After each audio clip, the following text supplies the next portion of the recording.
ఒక ప్రశ్న అడగనా? ఈ ప్రశ్నకు జవాబు చెప్పడానికి తొందరపడకండి. ఎందుకంటే ఈ ప్రశ్నకి మీరు చెప్పబోయే జవాబుకి మీ భవిష్యత్తును మార్చగలిగే శక్తి ఉంది. 10 సంవత్సరాల తర్వాత నువ్వు ఎక్కడ ఉంటావు? ఒక్కసారి కళ్ళు మూసుకొని ఊహించు. నీ శరీరం ఎలా ఉంటుంది? నీ కుటుంబం ఎలా ఉంటుంది? నీ ఆర్థిక పరిస్థితి ఎలా ఉంటుంది? నీ కలలు నిజమై ఉంటాయా, లేక ఇంకా ఈరోజు మొదలు పెడతాను, రేపు చేస్తాను అనే మాటలోనే మిగిలిపోతాయా? జీవితాన్ని మార్చేది ఒక్కరోజు చేసే గొప్ప పని కాదు, ప్రతిరోజు చేసే చిన్న పని. అదే 10 సంవత్సరాల తర్వాత నీ జీవితాన్ని మార్చేస్తుంది. ఈ సత్యాన్ని ఒక రాత్రి సముద్రం ఒడ్డున భయంతో బిక్కుబిక్కుమంటూ కూర్చున్న 3 అపరిచిత వ్యక్తులు తెలుసుకున్నారు. వీళ్ళెవరు, అక్కడికి ఎందుకు వచ్చారు చూద్దాం. విశాఖపట్నం అర్ధరాత్రి 2 గంటలు. రాహుల్ గాఢ నిద్రలో ఉన్నాడు. వయసు 40. ఇంతలో గది తలుపు తెరుచుకుంది. ఎవరో లోపలికి వచ్చారు. ఆ చప్పుడుకి రాహుల్కి మెలకు వచ్చింది. ఎవరది అని అరుస్తూ లైట్ వేశాడు. ఎదురుగా ఉన్న మనిషిని చూసి రాహుల్ గుండె ఆగిపోయినంత పనైంది. ఎందుకంటే ఆ మనిషి అచ్చం అతనిలాగే ఉన్నాడు. అదే మొహం, అవే కళ్ళు. కాకపోతే ఆ మనిషి రాహుల్ కంటే డబుల్ సైజులో ఉన్నాడు. పొట్ట విపరీతంగా పెరిగిపోయింది. 2 అడుగులు వేస్తేనే ఆయాసం. మొహం ఉబ్బిపోయింది. కళ్ళు లోపలికి పోయి ఉన్నాయి. రాహుల్ కంటే కనీసం 10 ఏళ్ళు పెద్దవాళ్ళ ఉన్నాడు. రాహుల్ వణుకుతూ అడిగాడు, ఎవరు నువ్వు? ఇక్కడికి ఎందుకు వచ్చావు? ఎలా వచ్చావు? ఆ మనిషి ఏమీ మాట్లాడకుండా నేరుగా రాహుల్ దగ్గరికి వచ్చి లాగి పెట్టి చంప మీద ఒక దెబ్బ కొట్టాడు. ఆ ఫోర్స్కి రాహుల్ పక్కన ఉన్న టేబుల్ మీద పడిపోయాడు. టేబుల్ మీద ఉన్న గాజు బాటిల్ కింద పడి పగిలిపోయింది. అప్పుడు ఆ మనిషి అన్నాడు, కళ్ళెదురుగా నిన్నే పెట్టుకుని ఎవరు నువ్వు అడుగుతావేంట్రా? నిన్నే నువ్వు గుర్తుపట్టలేని స్థితికి వచ్చావా? రాహుల్కి ఒక్కసారిగా నిద్ర మొత్తం దిగిపోయింది. అవును, నువ్వు నాలానే ఉన్నావు, నిజమే. కానీ నువ్వు నేనేంటి? అదెలా సాధ్యం? అప్పుడు ఆ మనిషి విరక్తిగా ఒక నవ్వు నవ్వి కష్టపడి ఊపిరి తీసుకుంటూ అన్నాడు, సాధ్యమేరా. నువ్వు ఇలాగే బతికితే 10 ఏళ్ల తర్వాత సరిగ్గా ఇలాగే తయారవుతావు. ఎందుకంటే ఆ 10 ఏళ్ల తర్వాత నువ్వే ఈ నేను. ఒక్కసారి ఆలోచించు. నువ్వు చివరిసారి ఎప్పుడు 4 కిలోమీటర్లు వాకింగ్ చేసావు? ఎప్పుడు ఒక పూట సరైన తిండి తిన్నావు? రాత్రి 2 గంటల వరకు ఫోను, ఆపై పొద్దున్నే 11 వరకు నిద్ర. ఇంట్లో వండింది తినవు, ఎప్పుడూ బయట ఫుడ్డే. ఇదే నా జీవితం. నీకిప్పుడు హాయిగా ఉంటుంది, సుఖంగా ఉంటుంది. కానీ 10 ఏళ్ల తర్వాత నీకు అంటే నాకు ఏమైందో చెప్పనా? 6 నెలల క్రితం హార్ట్ స్ట్రోక్ వచ్చింది. ఐసీయూలో 5 రోజులు. డాక్టర్ మొహం మీదే చెప్పాడు, ఇంకోసారి వస్తే మిమ్మల్ని కాపాడలేమని. ఇప్పుడు మెట్లెక్కలేను, నా కొడుకుతో పరిగెత్తలేను, రాత్రి పడుకుంటే పొద్దున్న లేస్తానో లేదోనన్న భయంతో పడుకుంటాను. నా కర్మ, నా జబ్బు అనుకుంటూ నిన్ను తిట్టుకుంటూ బతుకుతున్నాను రా. ఇదంతా కేవలం నువ్వు డిసిప్లిన్గా లేకపోవటం వల్లే వచ్చింది అని మళ్ళీ మీదకి రాబోయాడు. రాహుల్కి చెమటలు పట్టి మంచం మీద కూలబడ్డాడు. గుండె వేగంగా కొట్టుకుంటుంది. ఆ మనిషి తలుపు వైపు నడుస్తూ వెనక్కి తిరిగి చూశాడు. 10 ఏళ్ల తర్వాత నువ్వు ఇలా అవ్వకూడదు అంటే ఏం చేయాలో నీకు చెప్తాను. రేపు సాయంత్రం బీచ్లో లైట్ హౌస్ దగ్గరికి రా. తలుపు మూసుకుని వెళ్ళిపోయాడు. రాహుల్ ఉలికిపడి బెడ్ మీద నుంచి లేచాడు. ఒళ్ళంతా చెమటలు. గదిలో చూస్తే ఎవరూ లేరు. తలుపు వేసే ఉంది. అమ్మయ్య, ఇదంతా కల అని ఊపిరి పీల్చుకున్నాడు. కానీ పక్కకు చూశాడు. కింద పగిలిన గాజు ముక్కలు. ఇప్పుడు మీరే చెప్పండి, ఇది కల అనుకోవాలా? అలా అయితే ఆ గాజు ముక్కలు ఎక్కడి నుంచి వచ్చాయి? ఆ రాత్రంతా రాహుల్కి నిద్ర పట్టలేదు. కళ్ళు మూసుకుంటే ఆ ఉబ్బిన మొహం, ఆ ఆయాసం. ఇంకోసారి వస్తే కాపాడలేం అని డాక్టర్ చెప్పాడు అని చెప్పిన ఆ మాట, అది కల అయితే పర్వాలేదు, కానీ నిజమైతే 10 సంవత్సరాల తర్వాత నేను అలా అయిపోతానా అన్న భయం పట్టుకుంది. ఇక్కడ ఒక ఇంగ్లీష్ లైన్ ఉంది, your future is created what you do today, not tomorrow. అంటే మీ భవిష్యత్తు తయారయ్యేది రేపు కాదు, ఈ రోజు మీరు చేసేదానితో. మరుసటి రోజు సాయంత్రం రాహుల్ లైట్ హౌస్ దగ్గర నిలబడ్డాడు. 1 గంట, 2 గంటలు, 3 గంటలు, ఎవ్వరూ రాలేదు. నేను ఒక పిచ్చోడిని, అదంతా ఒక కళ అని విసుక్కుంటూ వెళ్ళబోతూ ఉండగా సరిగ్గా అప్పుడు ఒక 30 ఏళ్ల కుర్రాడు కంగారుగా పరిగెత్తుకుంటూ వచ్చాడు. చుట్టూ చూస్తూ ఆత్రంగా అడిగాడు, ఏమండి, నా కోసం ఎవరైనా వచ్చారా ఇక్కడికి? రాహుల్ అయోమయంగా చూశాడు. మీకోసం ఎవరు వస్తారో నాకెలా తెలుస్తుందండి? అది కాదండి, వచ్చే వ్యక్తి అచ్చం నాలాగే ఉంటాడండి, కాకపోతే నాకంటే 10 ఏళ్ళు పెద్దగా ఉంటాడు. రాహుల్ ఒక్కసారిగా షాక్ అయ్యాడు. అంటే 10 ఏళ్ల తర్వాతి నువ్వు నీ దగ్గరికి కూడా వచ్చాడా? ఆ కుర్రాడి మొహం తెల్లబోయింది. అంటే మీకు కూడా ఇలాగే జరిగిందా? ఇద్దరు అక్కడే స్కూల్లో కూర్చున్నారు. ఆ కుర్రాడి పేరు బాబీ. 30 ఏళ్ళు, ఒక ప్రైవేట్ కంపెనీలో ఉద్యోగం, కాలేజీలో బాగా చదివేవాడు. అందరూ వీడు లైఫ్లో గొప్పోడు అవుతాడు అనుకున్నారు. కానీ ఉద్యోగంలో చేరాక అతను అక్కడే ఆగిపోయాడు. అతని క్లాస్మేట్స్ ప్రతి ఏడాది ఒక కొత్త స్కిల్ నేర్చుకుంటున్నారు. కొత్త టెక్నాలజీ వస్తే వెంటనే దాన్ని పట్టుకుంటున్నారు, కోర్సులు చేస్తున్నారు, సర్టిఫికెట్లు తెచ్చుకుంటున్నారు. బాబీ మాత్రం 7 ఏళ్లుగా అదే పని, అదే పాత పద్ధతిలో. ఇప్పుడు ఏమైంది, నా పని నాకు వచ్చు కదా, కొత్తగా నేర్చుకోవాల్సిన అవసరం ఏముంది అనుకునేవాడు. అందరూ కొత్త స్కిల్స్ నేర్చుకుంటుంటే బాబీ మాత్రం పనికి మాలిన సొల్లు కంటెంట్ అంతా చూస్తూ టైం స్పెండ్ చేసేవాడు. సో ప్రమోషన్స్ లేవు, జీతం పెరగలేదు, అతని జూనియర్లు ప్రమోషన్స్తో అతని పైన కూర్చున్నారు. ఈ 7 ఏళ్లలో బాబీకి పెళ్ళయింది, 2 పిల్లలు. అలాంటి ఒక రాత్రి బాబీ గదిలో కూడా ఒక మనిషి వచ్చాడు. అచ్చం బాబీలాగే, కానీ 10 ఏళ్లు పెద్దవాడు. నలిగిన బట్టలు, పెరిగిన గడ్డం, కళ్లలో ఒక భయంకరమైన శూన్యం. వాడు కూడా బాబీ చెంప మీద లాగిపెట్టి కొట్టాడు. ఆ తర్వాత చెప్పిన మాటలకి బాబీ ఒళ్ళు గగురు పొడిచింది. రేయ్, నువ్వు ఇలా ఏమీ నేర్చుకోకుండా టైం పాస్ చేస్తూ వచ్చావు. ఇప్పుడు చూడు 10 ఏళ్ల తర్వాత నా పరిస్థితి. ప్రమోషన్స్ లేవు సరికదా, ఉన్న ఉద్యోగం కూడా పోయింది. కంపెనీ కొత్త టెక్నాలజీకి మారింది, నీకు ఆ టెక్నాలజీ తెలియదు, సారీ అని ఒక మాట చెప్పి బయటికి పంపేశారు. 1 ఇయర్ నుంచి కొత్త జాబ్ రాలేదు. పిల్లలకి స్కూల్లో టర్మ్ ఫీజు కట్టలేదని స్కూల్కి రావద్దన్నారు. ఎవరిని అప్పు అడగాలన్నా తల తీసేసినట్టు అనిపిస్తుంది. వేరే పని ఏమీ రాదు. నెక్స్ట్ మంత్ రెంట్ కట్టలేనని పెళ్ళం పిల్లల్ని తీసుకుని ఇంటికి వెళ్ళిపోయింది. నాకు నిన్ను చంపేయాలన్నంత కోపంగా ఉంది అని అరుస్తూ, రేపు సాయంత్రం బీచ్లో లైట్ హౌస్ దగ్గర రా, లేదంటే 10 ఏళ్ల తర్వాత అదే బీచ్ దగ్గర చావడానికి వెళ్తావు, డిసైడ్ చేసుకో అని చెప్పి వెళ్ళిపోయాడు. బాబీ చెప్పడం ఆపాడు. అతని చేతులు వణుకుతున్నాయి. సార్, రాత్రి నుంచి నాకు నిద్ర లేదు, కళ్ళు మూసుకుంటే ఆ మొహమే కనిపిస్తుంది. 10 సంవత్సరాల తర్వాత నిజంగా ఆత్మహత్య చేసుకునే స్థాయికి నా పరిస్థితి దిగజారిపోతుందా అని భయం వేస్తుంది సార్ అని బాబీ చెప్తే, రాహుల్, నాది అదే పరిస్థితి అండి. ఇంజెక్షన్ చేసుకోవాలంటేనే భయం, అలాంటిది హార్ట్ సర్జరీనా, ఆలోచిస్తుంటే ఇప్పుడే గుండె పగిలిపోయేలా ఉంది అని చెప్పాడు. ఇద్దరూ ఒకరి కథ ఒకరు చెప్పుకుంటున్నారు. మన ఇద్దరికి ఇలా ఎందుకు జరిగింది అని ఆలోచిస్తున్నారు. ఇంతలో ఒక 25 ఏళ్ల అమ్మాయి కంగారుగా పరిగెత్తుకుంటూ వచ్చింది. ఎక్స్క్యూజ్ మీ, ఇక్కడికి అచ్చం నాలాగే ఉండి, నాకంటే 10 ఏళ్ళు పెద్దగా ఉండి, తాగుతూ తూలుతూ ఉండే అమ్మాయి ఎవరైనా వచ్చారా? రాహుల్, బాబీ ఇద్దరు ఒకరి మొహం ఒకరు చూసుకున్నారు. ఆ అమ్మాయి పేరు పింకీ, మంచి కుటుంబం, బాగానే చదువుకుంది, జాబ్ కూడా వచ్చింది. ఫ్రెండ్స్తో ఫ్లాట్లో ఉంటుంది, జాబ్ చేస్తుంది. ఫ్లాట్మేట్స్ ఇద్దరికీ బీర్ తాగే అలవాటు ఉంది. ఒకరోజు బలవంతం చేశారు. ఫ్రెండ్స్తో కలిసి బీర్ తాగటం తప్పే ఉంది, అందరూ తాగుతారు, ఇందులో పెద్ద విషయం ఏముంది అని కన్విన్స్ చేశారు. పింకీ కన్విన్స్ అయ్యింది. మొదట్లో నెలకోసారి, ఆ తర్వాత వారానికోసారి, ఇప్పుడు దాదాపు ప్రతిరోజు బీర్కి మధ్య సిగరెట్ కూడా అలవాటైంది. రాత్రి ఆమె మత్తులో నిద్రపోతుంటే గదిలోకి ఒక అమ్మాయి వచ్చింది. అచ్చం పింకీలాగే, కానీ 10 ఏళ్లు పెద్దది. కళ్ళు ఎర్రబడి, చేతులు వణుకుతూ నిలబడలేని స్థితిలో ఉంది. ఆమె కూడా పింకీ చెంప మీద లాగిపెట్టి కొట్టింది. తర్వాత ఏడుస్తూ చెప్పింది, 10 ఏళ్ల తర్వాత నువ్వేనే నేను. జీవితం ఇళయరాజా పాటలాగా ఊహించుకున్నాను. ఫస్ట్లో ఒక బీర్ తాగటానికి కన్విన్స్ అయ్యావు. ఆ బీర్ బార్ దాకా, పబ్బు దాకా తీసుకెళ్ళింది. అక్కడ రకరకాల డ్రింక్స్, అవి రొటీన్ అయ్యి అప్పుడప్పుడు ఇంకాస్త ముందుకెళ్ళి డ్రగ్స్ వాడావు. నేను ఊహించుకున్న కలల కన్నా జీవితం మొత్తులో మర్చిపోయాను. ఇప్పుడు చూడు, పెళ్ళయింది, మంచి మనిషి దొరికాడు, కానీ నా అలవాట్లు వదలలేకపోయాను. 3 ఏళ్లు ప్రయత్నించాం, డాక్టర్లు చెప్పారు మీ శరీరం పాడైపోయింది, మీకు పిల్లలు పుట్టే అవకాశం లేదు అని.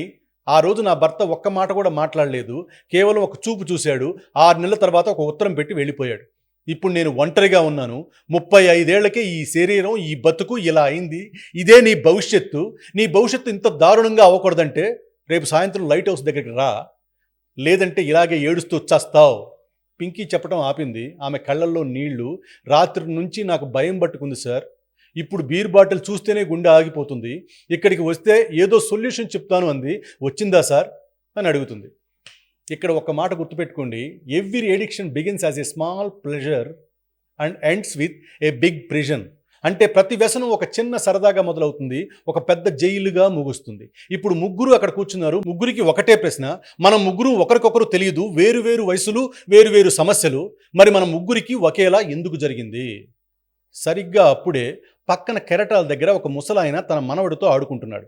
ఆయన పేరు రాఘవయ్య. ఆ పిల్లాడు నీళ్లలో నుంచి ఒక రాయి తీసుకొచ్చాడు. చాలా నున్నగా, గుండ్రంగా ఉంది. తాతయ్య, ఈ రాయి ఎందుకు ఇంత స్మూత్గా ఉంది? అక్కడ ఒడ్డున ఉన్న రాయి చూడు, ఎంత గరుగ్గా ఉందో అని అడిగాడు. ముగ్గురు ఆ మాటలు వింటున్నారు. రాఘవయ్య నవ్వుతూ చెప్పాడు, ఆ నీళ్లు తాకి ఆ గరుకు రాయి నున్నగా మారిందిరా అని చెప్పాడు. పిల్లాడికి డౌట్ తీరలేదు. అయితే ఒడ్డున ఉన్న ఆ రాయి మీద కూడా నీళ్లు పోస్తే అది కూడా ఇలాగే మారిపోతుందా అని అడిగాడు. రాఘవయ్య పెద్దగా నవ్వాడు. అలా ఒక్కసారి పోస్తే మారదురా. ఆ రాయిని, ఆ కెరటాలు ప్రతిరోజు కొన్ని లక్షల సార్లు ఆగకుండా తాకుతూనే ఉన్నాయి. అలా తాకగా ఆ రాపిడికి గరుకు రాయి నున్నగా మారిపోయింది. పిల్లాడికి అర్థం కాలేదు, అయోమయంగా చూశాడు. నీకు అర్థమయ్యేలా ఒక కథ చెప్తాను విను అన్నాడు రాఘవయ్య. పక్కన చీకట్లో కూర్చున్న ఆ ముగ్గురు చెవులు రిక్కించి వింటున్నారు. రాఘవయ్య చెప్పడం ప్రారంభించాడు. చాలా వేల ఏళ్ల క్రితం ఒక అడవిలో రత్నాకరుడు అనే ఒక భయంకరమైన దోపిడీ దొంగ ఉండేవాడు. దారి కాచి వచ్చిపోయే వాళ్ళని దోచుకునేవాడు. హింసకి అలవాటు పడిపోయాడు. ఒకరోజు ఆ దారిలో ఒక మహర్షి వెళుతున్నాడు. రత్నాకరుడు అతన్ని కూడా దోచుకోబోయాడు. అప్పుడు ఆ మహర్షి ఒక ప్రశ్న వేశాడు. సరే దోచుకో, కానీ ఒకటి చెప్పు, ఈ దోపిడీలు ఎవరి కోసం చేస్తున్నావు అని అడిగాడు. నా భార్య పిల్లల కోసం అన్నాడు. మంచిది, ఇప్పుడు చెప్పు, నువ్వు చేస్తున్న ఈ పాపంలో వాళ్ళకు కూడా భాగం ఉంటుందా? రత్నాకరుడు గర్వంగా అన్నాడు. ఎందుకుండదు, వాళ్ళ కోసమే కదా చేస్తున్నాను. అయితే ఒకసారి వాళ్ళనే అడిగిరా, నేను పారిపోతానని భయం ఉంటే నన్ను ఈ చెట్టుకు కట్టేసి వెళ్ళు అని చెప్పాడు. రత్నాకరుడు మహర్షిని చెట్టు కట్టేశాడు. ఈ రత్నాకరుడు చెట్టు కట్టేసిన ఆ మహర్షి పేరేంటో తెలిసిన వాళ్ళు కమెంట్స్లో కింద రాయండి, తెలియని వాళ్ళు మీ కమెంట్స్ చూస్తారు. ఇప్పుడు రత్నాకరుడు ఇంటికి వెళ్ళి భార్యని అడిగాడు. ఆమె అంది, కుటుంబాన్ని పోషించడం నీ బాధ్యత, పాపం చేయడం నీ నిర్ణయం. తల్లిని అడిగాడు, ఆమె కూడా అదే జవాబు. పిల్లల్ని అడిగాడు, ఎవ్వరూ అతని పాపానికి భాగస్వామ్యులం కాలేము అని చెప్పారు.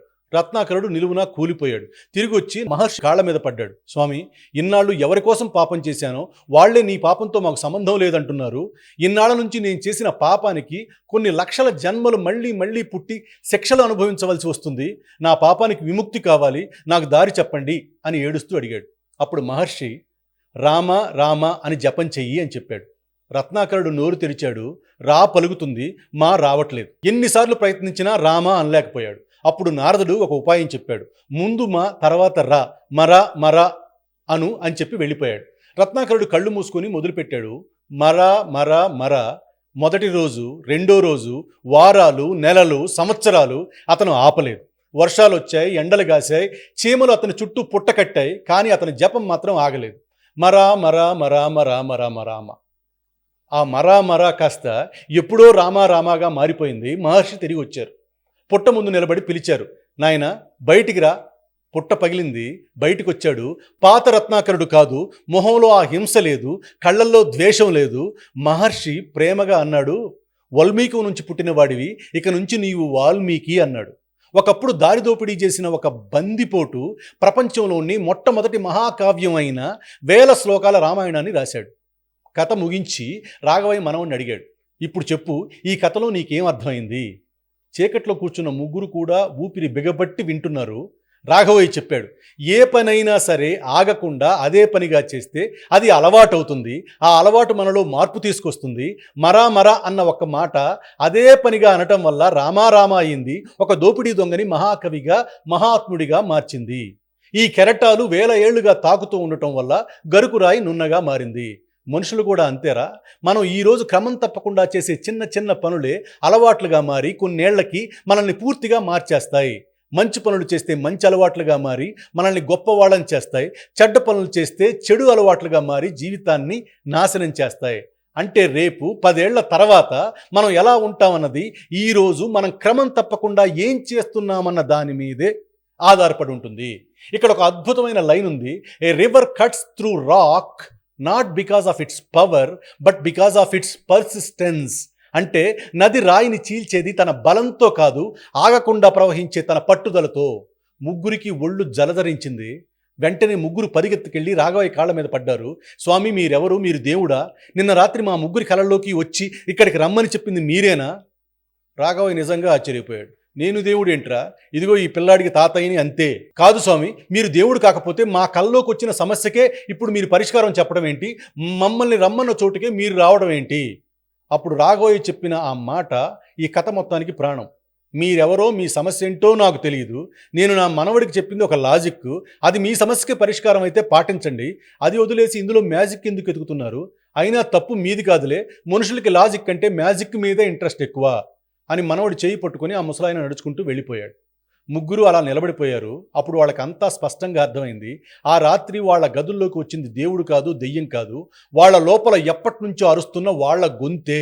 ఇలా వెళ్తే నాశనం అయిపోతావు అని అది రోజూ చెప్తూనే ఉంది. వాళ్ళు వినిపించుకోలేదు. అందుకే వాళ్ళ ఫ్యూచర్ రూపంలో వాళ్ళ గదిలోకి వచ్చింది. ఆ క్షణంలో ముగ్గురు ఒక నిర్ణయానికి వచ్చారు. ఈ క్షణం నుంచి నా అలవాటు మారాలి. ఈ రోజు మారకపోతే నా జీవితం నా చేతుల్లో నుంచి జారిపోతుంది. రాహుల్ రాత్రే తన ఫోన్ పక్కన పెట్టి పొద్దున 5 గంటలకు అలారం పెట్టుకున్నాడు వాకింగ్ చేయడానికి. బాబీ ఆ రాత్రే ఒక ఆన్లైన్ కోర్సులో చేరాడు. పింకీ ఆ రాత్రే తన గదిలో ఉన్న బాటిల్స్ అన్నీ తీసి బయటపడేసింది. ముగ్గురికి ఒకటే మాట మనసులో మొదలుతుంది.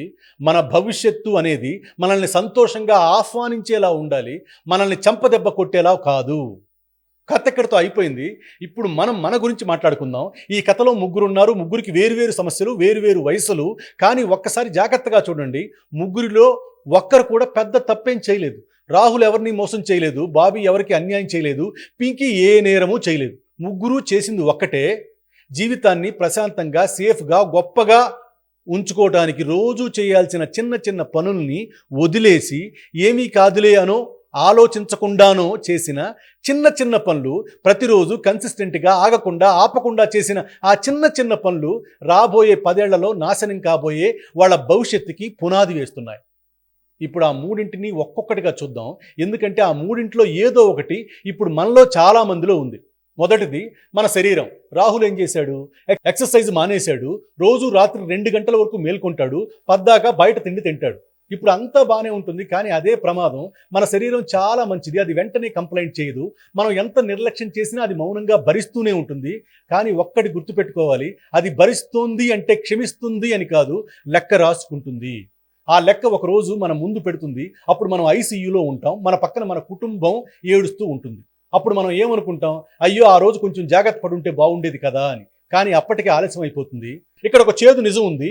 If you don't make time for your health today, you will be forced to make time for your illness tomorrow. అంటే ఈ రోజు మీ ఆరోగ్యం కోసం మీరు టైం కేటాయించకపోతే రేపు మీ జబ్బు కోసం టైం కేటాయించక తప్పదు. అప్పుడు అది మీ ఇష్టం కాదు, తప్పనిసరి. రెండోది మన సామర్థ్యం, అంటే స్కిల్. బాబీ ఏం చేశాడు? ఏవీ చేయలేదు. అదే అతని తప్పు. నా పని నాకు వచ్చు కదా, కొత్తగా నేర్చుకోవాల్సిన అవసరం ఏముంది అని సొల్లుతో టైం వేస్ట్ చేశాడు. ఈ ఒక్క వాక్యం ఎంతమంది జీవితాలు నాశనం చేసిందో తెలుసా? ఒక్కసారి ఆలోచించండి. 10 ఏళ్ల క్రితం ఉన్న ప్రపంచం ఇప్పుడుందా? 10 ఏళ్ల క్రితం ఉన్న ఉద్యోగాలు ఇప్పుడు ఉన్నాయా? ప్రపంచం రోజు మారుతుంది. మనం మారకపోతే మనం నిలబడలేం, వెనక్కి జారిపోతాం. ఇక్కడ మనలో చాలా మంది ఒక పొరపాటు చేస్తాం. నా ఉద్యోగం సేఫ్, నా కంపెనీలో నాకు ఇబ్బంది లేదు అనుకుంటాం. కానీ నిజం ఏంటంటే మన ఉద్యోగాన్ని ఎవరో లాక్కోరు, అదే మన చేతుల్లో నుంచి జారిపోతుంది. ఎందుకంటే మనం దాన్ని పట్టుకునే సామర్థ్యాన్ని, స్కిల్ని ఎప్పుడో వదిలేసాం, కొత్తగా నేర్చుకోవడం మానేసాం. రోజు చూస్తున్నాం కదా, ఆ కంపెనీలో 1000 మందిని తీసేశారు, ఈ కంపెనీలో 10,000 లే ఆఫ్స్ అని. In a rapidly changing world the biggest risk is not taking any risk. అంటే వేగంగా మారుతున్న ఈ ప్రపంచంలో అతిపెద్ద రిస్క్ ఏంటంటే ఏ రిస్క్ తీసుకోకపోవడమే. ఉన్న చోట ఉండటం సేఫ్ కాదు, అది అన్నిటికంటే డేంజర్. మూడోది మన అలవాట్లు. పింకీ మొదటిసారి బీర్ తాగినప్పుడు ఏమనుకుంది? ఇందులో పెద్ద విషయం ఏముంది, అందరూ తాగుతారు కదా. ఇక్కడే మనం ఒక ముఖ్యమైన విషయం మిస్ అవుతున్నాం. ఏ వ్యసనం నేను నిన్ను నాశనం చేయబోతున్నాను అని చెప్పి రాదు. అది సరదాగా వస్తుంది, ఫన్గా వస్తుంది, అందరూ చేస్తున్నారు కదా అని అదే మనకు అలవాటైపోతుంది. మొదట్లో దాన్ని మనం కంట్రోల్ చేయలేకపోతే కొన్నాళ్లకు అది మనల్ని కంట్రోల్ చేస్తుంది. First you take a drink, then the drink takes a drink, then the drink takes you. అంటే మొదట నువ్వు ఒక్క బాటిల్ తీసుకుంటావు, ఆ తర్వాత ఆ బాటిల్ ఇంకో బాటిల్ని తీసుకుంటుంది, చివరికి ఆ బాటిల్ నిన్ను తీసుకుంటుంది. ఇలాగే ఉంటే పింకీ కోల్పోయేది ఏంటి? కేవలం ఆరోగ్యాన్నే కాదు, తల్లయ్యే అవకాశాన్ని, తనను ప్రేమించిన మనిషిని, తన కుటుంబాన్ని, అన్నింటినీ కోల్పోతుంది. ఒక చిన్న సరదా ఇంత కాస్ట్లీ అవుతుందని అంతా అయిపోయాక కానీ ఎవరికీ అర్థం కాదు. ఇప్పుడు అసలు విషయానికి వద్దాం. ఈ 3 కథల్లోనూ ఒకటే ప్యాటర్న్ ఉంది, చూసారా? ఒక చిన్న పని రోజు ఆగకుండా 10 ఏళ్ల తర్వాత ఒక పెద్ద విషాదం. కానీ ఇక్కడ ఒక అద్భుతమైన నిజం కూడా ఉంది. ఈ నియమం మంచికి కూడా అలాగే పనిచేస్తుంది. రోజు 30 నిమిషాలు నడిస్తే 80 ఏళ్ల వయసులో కూడా మెట్లెక్కగలుగుతాం, మనవాళ్ళు మనవరాళ్లతో ఆడుకోగలుగుతాం. రోజు 1 గంట కొత్త స్కిల్ నేర్చుకుంటే 10 ఏళ్ల తర్వాత మనకు కొత్త ఉద్యోగం వెతుక్కోవాల్సిన అవసరం ఉండదు, ఉద్యోగాలే మనల్ని వెతుక్కుంటూ వస్తాయి. ఒక్క చెడ్డ అలవాటును వదిలేస్తే 10 ఏళ్ల తర్వాత మన చుట్టూ మన వాళ్ళు ఉంటారు, లేదంటే మనల్ని మనమే వదిలి వెళ్ళే రోజు వస్తుంది. You do not rise to the level of your goals, you fall to the level of your systems. అంటే నువ్వు నీ లక్ష్యాల స్థాయికి ఎదగవు, నీ రోజువారి అలవాట్ల స్థాయికి పడిపోతావు. లక్ష్యం అనేది మనం కోరుకునేది, అలవాటు అనేది మనం నిజంగా అయ్యేది. ఇప్పుడు కథలోని ఆ 3 దగ్గరికి తిరిగి వద్దాం. వాళ్ళకు ఒక అదృష్టం దక్కింది. 10 ఏళ్ల తర్వాత తాము ఎలా ఉంటారో వాళ్ళు కళ్ళారా చూశారు. ఆ భయమే వాళ్ళని మార్చింది. మనకు ఆ అదృష్టం లేదు, మన గదిలోకి ఎవరో రారు, మన చెంప మీద ఎవరో కొట్టరు. కానీ ఒక క్షణం ఆలోచించండి, ఆ 3 కొట్టింది ఎవరు? శత్రువులు కాదు, అపరిచితులు కాదు, వాళ్ళని వాళ్లే కొట్టుకున్నారు. ఎందుకు? కోపంతోనా? కాదు, ప్రేమతో. ఎందుకంటే 10 ఏళ్ల తర్వాత ఆ నరకం అనుభవిస్తున్నది వాళ్లే. నా జీవితాన్ని నేను నాశనం చేసుకోకూడదు అన్న ఆవేదనతో వాళ్ళకి వాళ్లే ముందుకెళ్ళి వెనక్కి వచ్చి తమను తామే కొట్టుకున్నారు. ఇప్పుడు ఒక నిమిషం కళ్ళు మూసుకుని ఆలోచిద్దాం. ఈ రాత్రి మీ గదిలోకి 10 ఏళ్ల తర్వాత మీరు వస్తే ఆ మనిషి ఎలా ఉంటాడు? ఆరోగ్యంగా, ధైర్యంగా, గర్వంగా ఉంటాడా? చుట్టూ మనుషులు, చేతిలో సంపాదన, మొహంలో నవ్వు ఉంటాయా? లేక మెట్లెక్కలేని శరీరంతో, ఉద్యోగం లేని చేతులతో, ఎవరూ లేని ఇంట్లో ఉంటాడా? ఇంకా ముఖ్యమైన ప్రశ్న, ఆ మనిషి మిమ్మల్ని చూసి కౌగిలించుకుని థ్యాంక్ యూరా, నువ్వు ఆ రోజు మారావు కాబట్టి నేను ఈ రోజు ఇలా ఉన్నా అంటాడా? లేక లాగిపెట్టి మీ చెంప మీద కొడతాడా? జవాబు మన దగ్గరే ఉంది. ఎందుకంటే ఆ మనిషిని తయారు చేస్తున్నది మనమే. ఈ రోజు, ఈ క్షణం, ఈ వీడియో చూస్తున్న ఈ నిమిషం కూడా ఆ మనిషిని మనమే తయారు చేస్తున్నాం. Every action you take is a vote for the type of a person you wish to become. ప్రతిరోజు నువ్వు చేసే ప్రతి చిన్న పని నువ్వు కావాలనుకునే వ్యక్తికి నువ్వు వేసే ఓటు. ఈ రోజు నువ్వు నీ ఆరోగ్యానికి ఓటు వేస్తున్నావా లేక అనారోగ్యానికా? ఈ రోజు నీ కళకు ఓటేస్తున్నావా లేక వాయిదాకా? జీవితంలో ఈ ఎన్నిక ప్రతిరోజు జరుగుతుంది. చివరిగా ఒక్క మాట, మనల్ని మార్చడానికి ఏ దేవుడు రాడు, ఏ మ్యాజిక్ జరగదు. మన గదిలోకి ఎవరూ రారు. కావాల్సింది ఒక్క లాజిక్ మాత్రమే. ఈ రోజు నేను ఏం చేస్తున్నానో 10 ఏళ్ల తర్వాత నేను అదే. మన అలవాట్లని ఒక్క రోజులో మార్చేసుకుందామని నేను చెప్పట్లేదు. అది జరగదు, జరిగినా నిలబడదు. కేవలం ఈ రోజు, ఒక్కరోజు మన పనికి రాని ఒక అలవాటు ప్లేస్లో ఒక చిన్న పనిని, మన భవిష్యత్తును నిర్మించుకునే పనిని చేద్దాం. రేపు మళ్ళీ చేద్దాం, ఎల్లుండి మళ్ళీ మళ్ళీ మళ్ళీ. గుర్తుపెట్టుకోండి, రత్నాకరుడు కూడా ఒక్క రోజులో వాల్మీకి కాలేదు. మరా మరా మరా అంటూ ఏళ్ల తరబడి ఆగకుండా అన్నాడు. ఆ రాయి కూడా ఒక్క కెరటానికి నున్నగా మారలేదు. మనం కూడా అంతే, కానీ మారతాం. ఆగకుండా చేస్తే ఖచ్చితంగా మారతాం. ఈ ఎపిసోడ్ మీలో కొద్దిగా అయినా ఆలోచన రేకెత్తించుంటే జై శ్రీరామ్ అని కమెంట్ చేయండి. ఇంకో పని చేయండి, మీరు ఈ రోజు నుంచి మార్చుకోబోయే ఆ ఒక్క అలవాటేంటో, కొత్తగా చేసుకోబోయే అలవాటేంటో కమెంట్స్లో రాయండి. ఎందుకంటే మనసులో అనుకుంటే అది ఒక ఆలోచనే, రాస్తే మాత్రం అది ఒక కమిట్మెంట్ అవుతుంది. ఏదో ఒక చెడ్డ అలవాటుకి బానిసై నేను మారలేను అనుకుంటున్న మీ ప్రతి స్నేహితుడికి ఈ వీడియోని షేర్ చేయండి. మరో పవర్ఫుల్ ఎపిసోడ్తో మళ్ళీ కలుద్దాం. మర్చిపోకండి, 10 ఏళ్ల తర్వాతి మిమ్మల్ని ఈరోజే తయారు చేసుకోండి. కలుద్దాం. జై హింద్, జై శ్రీరామ్.